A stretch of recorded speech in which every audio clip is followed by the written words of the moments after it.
tatago ako tapos tatakas ako kay nanay? Oo nga, Mari. Magpapa-short hair na ako. Alam, dun si nanay. Paano ako makakatakas nito? Hay naku, Mari. Dun muna ako sa CR. Yes! Dun na si nanay sa siya. Salamat, dito na ako sa party. Hi, Bes! Mabuti na naman. Pumunta ka dito sa party ko. Kala ko naman hindi ka pa... ako. Huwag mo kayo susumbong kay nanay. Tumakas lang ako. No problem. Best friend naman kita.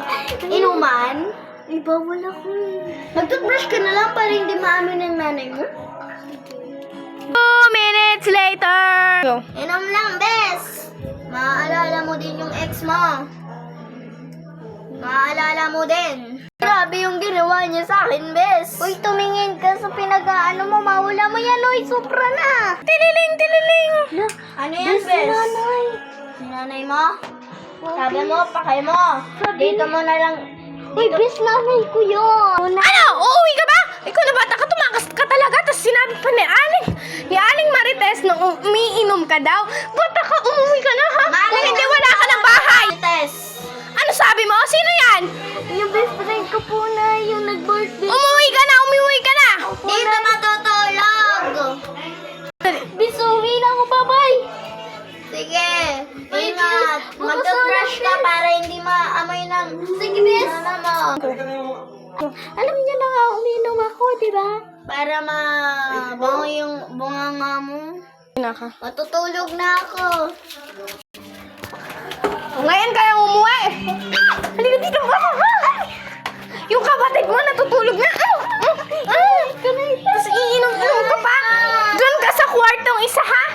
Doon ka sa kwartong isa. Ay, dyan ka na naman matulog. Baby. Ate! Oh, okay ba, ha? Uupi tayo sa kaibigan, ay doon sa kapatid ko, ha? Tita! Oo, doon sa mayaman yung tita. Mag-best kayo at manghiningi na rin kayo ng pamasko. Ikaw matulog ka na, ha? Okay. Inom ka na, inom! Matutulog na ako, mami. Go tomorrow. Oh, magsigising na kayo dyan. Pupunta na tayo dun sa... Sa flight? Oo, sige na. Para... Nanay! Magbabas lang tayo. Kasi nasa Manila lang yung ano mo. Hindi ako puyat, ikaw puyat. Ikaw magising ka na kung hindi kita isasama. Na,